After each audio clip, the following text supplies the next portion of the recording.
పొద్దున 4:54 అవుతుంది. కొంచెం తొందరనే లేచినాం ఈరోజు తెలుగులో వేస్తా వీడియో. 6:15 అవుతుంది మార్నింగ్.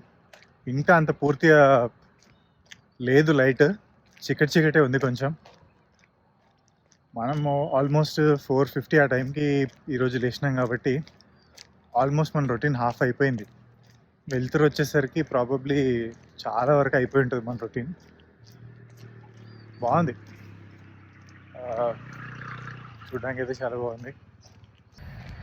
ఇండియా గెట్స్ మూవింగ్ ఛాలెంజ్లో ఈరోజు 6th డే అండ్ నా టోటల్ ఫిట్నెస్ జర్నీలో 558th డే. ఈ ఛాలెంజ్ కూడా బాగానే ఉంది, ఇప్పటికైతే బాగానే ఉంది. రోజు అయిపోతున్నాయి ఈజీగా స్టెప్స్. ఏదో ఒకరోజు పంచి పడుతుంది, చూడాలి. మ్యాక్సిమం ట్రై చేస్తా బ్రేక్ రాకుండా.